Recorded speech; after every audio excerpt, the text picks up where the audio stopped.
이제 주진우 의원 대통령 비서실이에요. 제가 사실 이분이 급성 간염인지 아닌지 뭐 저는 별로 궁금하지 않아요. 왜냐면 그 당시에 병무청에 진단서를 떼준 의사를 만나기 전에는 그건 알 수 없어요. 근데 다만 제가 왜 의혹을 가졌냐면 자 1. 네. 1994년에 서울업대를 입학합니다. 94년 10월 7일 날 신검을 받습니다. 이때 뭐가 나오냐면 3급 현역병 입영 대상. 3급 현역이 나왔네? 근데 1호부터 2달 후에요. 입영 연기를 해요. 큰일 났다. 예, 바로 나는 치고. 현역 갈 수 없다. 그렇죠. 입영 연기를 합니다. 급성 감염이 생길 거기 때문에. 아니 그까지 모르는 치고. 근데 여기서 자 3번이에요. 95년 3월 8일 다시 재검을 받거든요. 재검 때 뭐가 나오냐면 5급 전시근로역이 나와요. 네. 질병 땡땡 간염. 그러니까 처음에는 현역 잡혀가다가 처음에 신검 받은 날로부터 정확히 5달 후에 재검을 받는데 처음에는 현역 3급이었고 네. 재검 때는 5급 전시근로역으로 군대를 안 가게 돼요. 이때 이제 의심이 나오는 거예요. 5개월 동안 어떻게든 해야 했구나. 김민석 후보자의 해명은 뭐 소장님은 어떻게 보셨어요? 저는 먼저 전제할 게 제가 저희 당 편을 잘 안 들어줍니다. 네, 원래는. 그래서 맞아요. 지난주 방송에서 그 세비는 5억인데 지출은 10억이다 라고 그때 돼 있었잖아요. 맞아요. 그 부분에 대해서 제가 산수가 안 돼서 방어를 안 했거든요. 뭐 청문회 때 뭐 말한다고 하니까 그때 지켜보시죠 이러고 말았어요. 그쵸. 다른 부분들은 모르겠고 그 부분은 저도 그랬는데 그러고 나서 이제 조의금이었다, 축의금이었다, 출판 기념이었다 라고 하니까 대충 얘기가 되는 것 같아요. 그거 말고는 사실은 기록에 안 남는 그 재산 증식이 불가능하거든요. 국회의원들은 어차피 다 신고를 하니까. 그렇죠.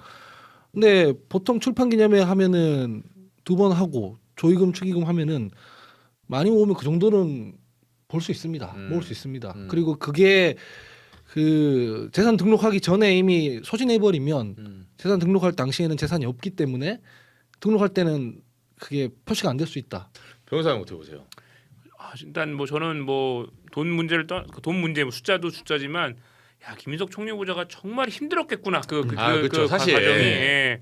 그러니까 일단 그런 인간적인 연민이 들었습니다. 사실 이분이 뭐 20년 총선 당선되기 전에 얼마나 힘들게 살았던지는 사실 이번 청문회를 통해서 그러니까 그렇죠. 그 전까지는 18년 동안 야인 이게 사실 말이 18년이지 어마어마한 세월이거든요. 그렇죠. 박정희의 장기 독재 예, 기간이죠. 거의 그 기간이죠. 그러니까 거의 막 그동안 쉬신 거예요. 대통령을 3번 4번 할 수 있는 기간인데 그 기간 동안 진짜 제대로 된 이게 특히 정치인으로 하면 안 되고 또 사실 과거 이분이 뭐 노무현 대통령 그쵸. 그때나 뭐 이후에 얼마나 많이 비난과 비판을 받으셨어요. 그리고 재기도 어렵고 또 2차례나 또 형사처벌되고 정말 힘들게 살아서 저는 그 와중에 어떻게든 빚고 갚고 저는 사실 아직도 이 있기 전에는 그 추징금 다 못 갚으신 걸로 알아서 난 그게 문제일 줄 알았는데 다 갚으신 거고 전 그게 일단 놀랬고요. 그러니까 그 과정에서 저는 그러니까 동정심이 많았을 것 같아요. 그러니까 저 같은 사람 저도 뭐 김석 의원님 좋아하지만 그러니까 그 많이 지지자들이나 좋아했던 분들이 출판기념회 이런 데 가서 책을 더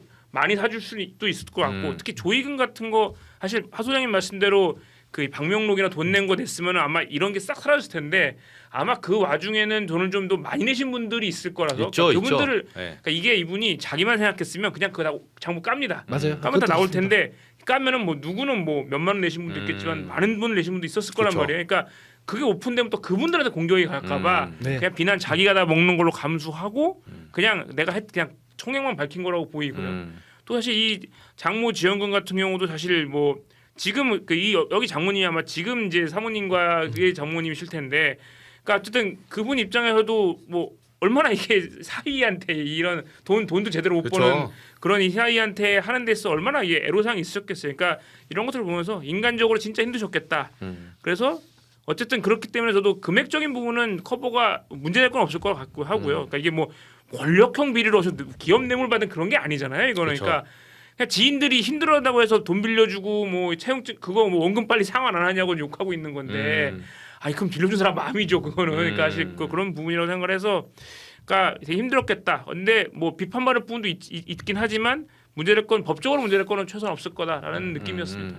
그러니까 청문회에 대해서 사람들이 착각을 하는데 이게 무슨 이 포맹방정하게 살아온 성인군자한테 포상으로 관직 주는 게 아니잖아요. 그렇죠. 이 사람이 공적 권한을 사용해서 공적 사무를 잘 볼 것인가 이거 따지는 그렇죠. 거거든요. 네. 그러니까 돈 관련해서도 핵심적으로 봐야 될 것은 이 사람이 권한과 뭐 지위를 활용해서 누구한테 특혜를 주고 뭐 돈을 사적으로 착복했다 이런 건 문제가 돼요. 그러니까 뭐 이를테면은 아들 문제 같은 거 마약 문제라든가 뭐 학폭 문제라든가 이런 거 있을 수 있지 않습니까? 저는 조금 더 건조한 게 마약 문제나 학폭 문제 있다 하더라도 그건 아들 문제, 딸 문제는 어쩔 수 없는 부분이 있다고 저는 생각하거든요. 그거를 공직자한테 책임지라 그러면 연좌제 하자는 소리거나 그렇죠. 아니면 공자님 말씀처럼 뭐 수신제가 이런 거 들어와야 되잖아요. 근데 진짜 핵심적으로 봐야 되는 건 자식 문제에 있어서 그 아들이나 어머니가 자기 지위나 권한을 활용해가지고 무마시키려 한 경우, AKA 윤석열 같은 경우, 그렇죠. 장모 문제, 뭐 그렇죠. 와이프 문제 무마시키려고 한 경우, 네. 그게 문제가 되는 거지. 지금 김민석 후보자의 같은 경우에는 과거에 있었던 정치자금법 관련이나 이번에 뭐 조의금, 부의금 이런 얘기하는 것까지 포함해서 누구한테 특혜를 주고 아까 변호사님 잘 말씀해 주셨듯이 특혜 주고 사적으로 뭔가를 착복하거나 이런 사례가 아니기 때문에 공직 수행하는 데는 최소한 지금까지는 문제가 없어 보인다. 이렇게 보입니다. 아니 저도 이제 기사를 매번 말씀드리고 다루는데 도이치모터스 100번 양보해서 주가 조작했다고 뭐라는 게 아니에요. 주가 조작은 결혼하기 전에 김건희가 한 거야. 네. 근데 그게 이제 공소시효가 있으니까 사건이 들어왔는데 네. 윤석열 총장 때 그 사건 다시 뭐 수사 제기하려고 하니까 네. 인권감독관실에 박아놓고 시효 만료시키고 그게 잘못됐다는 거예요. 그게 그럼요. 그거를 공정한 수사가 들어가는데 와이프의 그 주가 조작 의혹 네. 그걸 막아주기 위해서 왜 남편이 나서서 그렇게 하냐 이거예요. 너무 드라마 이런 네. 너무 전형적인 이제 보통 이런 걸 권력형 게이트를 하는 거예요. 그 원외 정치인, 저도 원외 정치인이지만 네. 정말 힘듭니다. 음. 왜냐면 이게 이 현직 의원들은 1년에 1억 5천까지 이 후원금 모을 수 있고 선거했을 때는 3억까지 그렇죠. 모을 수 있고 그다음에 자기 지역구 사무실에서 실은 직원도 채용할 수 있고 맞아요. 세비로 그다음에 지역 행사 있으면 다 쫓아다니면서 그게 다 사전 선거 운동 성격이 있거든요. 근데 원외 정치인들은 그걸 못 합니다. 자기 후원금도 못 걷고 직원도 채용 못 하고. 아, 그 법으로 돼 있죠. 네, 그래서 다 불법이에요. 그래서 기울어져 있거든요. 네. 그래서 뭐 사람들이 그러잖아요. 왜 이게 좀 격가지지만 왜 이렇게 정치인들 중에 법률가가 많냐? 아. 왜 정당에서 정치인 못 길러내냐? 법이 그렇게 돼 있습니다. 그렇죠. 그래도 법률가는 좀 플렉서블하게 이 정치 참여를 할 수 있는 건데 어느 회사에서 정당 활동하는 직장인을 냅둡니까? 그러니까 그 결국 정당 활동하면 할수록 원외 정치인은 마이너스거든요. 그런 걸 다 견디는 과정이 있었던 거고 김민석 후보자도. 그리고 첫 번째 정치자금법 위반 때는 선거비 보전 이런 게 없었어요. 맞아요. 예, 그때는 이제 예전에라서. 그런 시대적 상황, 맥락 이런 것도 같이 볼 필요가 있다. 그렇게 생각합니다. 그래서 느닷없이 오늘 또 다른 쪽에 타겟이 하나 왔는데 네. 주진우 의원. 네, 저 기사 한번 보시죠. 네, 경향신문인데 저 청문회에서 이제 때 아닌 주진우 군 면제 사유. 네. 이게 이제 정확하게 말하면 면제라기보다는 5급 전시 근로역이라고 있어요. 그 전시 근로역이 뭐냐면 전쟁 때만 끌려가는 거예요. 네. 근데 사실상 면제지. 예, 전쟁 안 나니까 거의 날 가능성이 낮잖아요. 네. 그리고 전쟁 때는 우리 민방위도 다 끌려갑니다. 그럼요. 어차피 네. 안 끌려가는 사람 거의 없어요. 그쵸 지금 예. 급한데. 예, 그래서 5급 전시 근로역이란 거는 사실상 저거는 군대를 안 간다 보면 돼요. 웬만하면. 아 근데 저는 뭐씨 아팠을 수도 있죠. 뭐 아팠을 수도 있지만 예. 이 그 병장 만기 전역하는 사람 입장에서는 예. 사이즈가 있지 않습니까? 아, 그렇죠. 뭐 어디 뭐 십자인대가 끊어졌다든가 네. 뭐 어깨가 뭐 허리 어떻게, 디스크. 뭐 이렇게 되면 그래 네. 뭐 그건 인정한다. 공익 가야지. 심지어 그것도 공익 가야지. 그죠. 네, 근데 간염 때문에 면제받았다는 얘기를 제가 처음 들어봤거든요. 이때까지. 이건 그냥 치료해서 나중에 가는 거 아닌가요? 면제는 진짜 정말 이렇게 면제는 신의 아들이라는 표현이 있죠. 예, 신의 아들. 예. 저는 사실 저도 신검 받을 때가 새록새록한데 네. 저는 사실 지금도 좀 이렇게 뚱뚱하지만 그때 진짜 뚱뚱했거든요.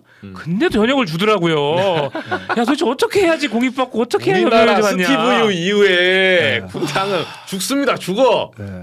스티브유 전후로 이런 사례 없어요. 네. 자, 근데 제가 이제 관보를 하나 뒤졌는데 여러분을 위해서 자 관보를 한번 띄워. 이게 관보인데 제가 저거 찾는다고 1시간 걸렸어요. 이거 노가다거든요. 이게 뭐냐면 이미지 파일 내지는 PDF로 돼 있어가지고 네. 제가 아까 보여드렸죠 홈페이지 들어가는 네. 거. 안 찾아져요. 이거 찾으려면 노가다로 들어가야 돼. IT 코리아 강국에 왜 저것만 하필 이상하죠. 이상하네요. 왜 안 진짜. 찾아지지? AI니 뭐니 말은 많지만 네. 진짜 챗 GPT 이 네. 세상에 네. 왜 관보는 안 찾아질까? 좀 문제가 많네요. 네. 개선해야 안 찾게 되는 하려는 거 아닐까? 하는 의심을 해봅니다. 합리적 의심.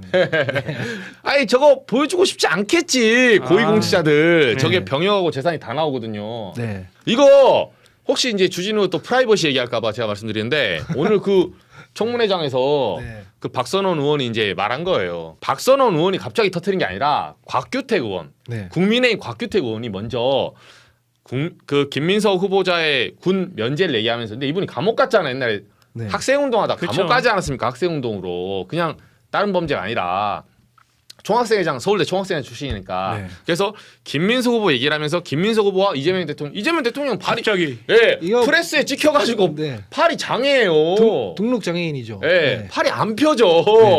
그래서 군대를 안 갔는데 그 두 사례를 들면서 아 여기는 대통령하고 이 정권은 국무총리도 병역 면제입니다라고 하니까 이제 박선원 의원이 받아치기를 한 거예요. 아니 이게 맞는 사례를 갖고 나와라.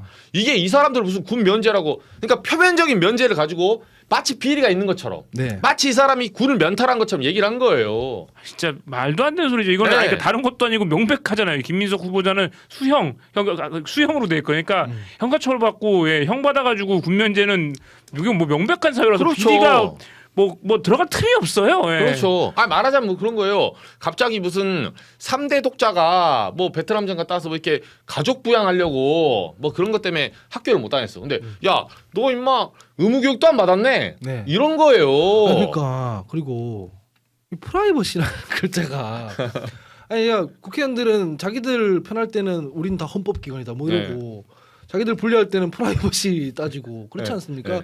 아니 뭐 자기가 언제 뭐 몇 년도에 애인이랑 어떻게 사귀었냐 이건 묻는 게 아니잖아요. 그렇죠. 그러니까 병력 얘기를 하고 있는 거고 네. 그 이유에 대해서 얘기를 이거는 하는 건데 국가의 4대 의무예요. 헌법에 나와 있잖아요. 그걸 프라이버시라고 하니까 네. 그러면 국회의원 검증은 어디까지 해야 되는 것인가? 아니 그래서 네. 자 한번 더 띄우시죠. 제가 이거 얘기를 이제 뭐냐면 마무리하면 박선원 의원이 받아친 거예요. 아이고 이게 이름 얘기 안 하고 부동시로 군대 안 간 사람도 있고 급성 간염으로 면제당한 사람도 있다. 네. 했더니 갑자기 주진우 의원이 급발진. 신상 발언 요청한 다음에 아 이거는 프라이버시 침해다. 네. 본인이 저기서 커밍아웃 했어. 네. 부동시는 이제 윤석열 말한 거고 응. 급성 간염 사람이 잘 몰랐거든요. 네. 예, 그래서 제가 이참에 이제 얘기 나온 김에 말씀드리면 저게 이제 관보에 여러분들 구글에 들어가셔서 관보 치면 나옵니다. 네. 관보 사이트가 나와요. 거기 들어가서 뭐 치면 되냐면 병무청 공고 제가 저 제목 달아놨는데 병무청 공고에 제 2022-88호 요거 치시면 됩니다.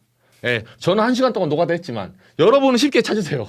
예, 2022년에 발표한 자료 중에 88번째예요. 88호. 예, 요거 치시면 그 해당 자료 쫙 나오거든요. 거기서 주진우 치시면 나와요. 네. 네, 찾으시면 됩니다. 안 예. 찾으셔도 아마 기사로 나올 것 같습니다. 조만간. 근데 저거 제가 하나만 더 들려. 저기 잘 보시면 저기 뭐가 있냐면 병역 상황입니다. 저 잘 보시면 이제 주진우 의원 대통령 비서실이에요. 2022년이거든요. 네. 저 이제 법률 그 비서관일 비서관일 때 때. 어딘데 1번 보시면 뭐라 나왔냐면 제가 사실 이분이 급성 간염인지 아닌지 뭐 또는 5급을 맞았는지 뭐 이렇게 했는지 아닌지 저는 별로 궁금하지 않아요. 왜냐하면 그 당시에 병무청에 진단서를 떼준 의사를 만나기 전에는 네. 취재를 해서 알 수 없기 때문에. 네, 그건 알 수 없어요. 근데 다만 제가 왜 의혹을 가졌냐면 저기 보시면 뭐라냐면 1, 2, 3 나옵니다. 자, 1에 뭐라냐면 저 숫자가 작아서 그런데 이분이 구사학번이에요. 네. 1994년에 서울법대를 입학합니다. 자, 1학년이죠. 우리 보통 1학년 때 신검 받거든요. 네. 자, 20살 막 1학기 때 미친 듯이 놀아 정신 나간 듯이 이렇게 하다가 아, 우리 양태정 변호사님 서울법대잖아요. 네. 예, 1학년 때 놀았죠. 1학년 때 놀았죠. 예. 놀았죠. 놀긴 놀았죠. 놀다가 한 2학기쯤 되면 영장이 나와요. 이제 신검을 하라고. 날아오죠. 군대 와라. 네. 오거든요. 근데 94년 10월 7일 날 영장에 신검을 받습니다. 네. 이때 뭐가 나오냐면 상급 삼급이 나오죠. 현역병 입영 대상. 네. 예, 보통 4급이 공익이고 네. 3급까지면 현역 가거든요. 네. 상급 현역이 나왔네. 근데 이로부터 자, 94년 2달 후에요. 1995년 1월 1일부터 2월 7일까지 입영 연기를 해요. 큰일 났다. 예, 나는 바로치고. 현역 갈 수 없다. 그렇죠. 입영 연기를 합니다. 네. 자, 2달간 2월 7일까지 이제 한 달 6일이 입영 연기가 돼요. 네. 근데 여기서 자, 3번이에요. 95년 3월 8일. 네. 이로부터 한 달 후거든요. 3월 8일 날 다시 재검을 갔거든요. 재검 때 뭐가 나오냐면 급성 간염이. 5급 전시 근로역이 나와요. 네. 질병 땡땡 간염. 아. 그래서 병역 처분 변경원. 네. 이게 병역이 그러니까 처음에는 현역 잡혀가다가 네. 처음에 신검 받은 날로부터 정확히 5달 후에 재검을 받는데 처음에는 현역 3급이었고 네. 재검 때는 5급 전시 근로역으로 군대를 안 가게 돼요. 그러니까 네. 이러면 이제 아니 뭐 그랬다는 게 아니라 합리적으로 많은 사람들이 의심을 하죠. 이때 이제 의심이 나오는 거예요. 5개월 동안 어떻게든 해야 했구나. 네. 그러니까 뭐 그랬다는 게 아니라 네. 그때 이제 90년대, 2000년대에는 그런 사람 많이 있었습니다. 네. 지금처럼 뭐 온갖 사람들이 병역 자원이 부족해서 현역으로 다 가는 시기가 아니었어서 네.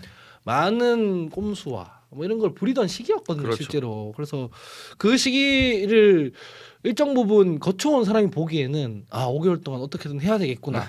그 사람들 중에 한 명이었을 수 있겠구나. 이렇게 의심하기에 충분하다. 말씀을 드린 겁니다. 정말 저는 애초에 3급 현역 판정을 낸 그 판정관이 잘못이구나. 그렇죠. 고등학교 출발했다고 하면 그렇죠. 그거 완전 오판한 거 아니에요? 진짜 네. 말씀대로 아까 말씀하신 대로 아니 정말 다 거의 죽기 직전인 사람을 지금 거의 그렇죠. 뭐 그냥 보내려고 한 아니 건데. 급성 간염으로 면제 당할 사람을 지금 끌려가서 잘못하면 군대에서 죽으면 어떡합니까? 그 사람을 이걸 찾아야 돼요. 찾아야 되네요. 네, 제가 찾아 나서겠습니다. 아니 근데 3급에서 5급까지 떨어지는 것도 신기하긴 합니다. 제가 물어봤거든요. 보통 4급을 주죠 이러면. 이거 공익을 쉽지 주죠. 않아요. 주진우 의원이 이 얘기 하더라고요. 자기 고등학교 때부터 앓고 있던 뭐 질병이라고 이렇게 말씀하시는데, 급성 간염이라고.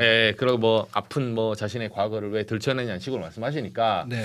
뭐 참 안타깝긴 해요. 근데 공직자가 되셨으니까 아픈 건 아픈 거고 공직자는 공직자니까 그래서 좀 제가 제안을 하겠어요.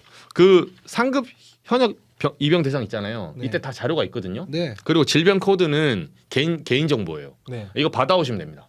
아니 그것도 받아오고 네, 받아서 공개해 주세요.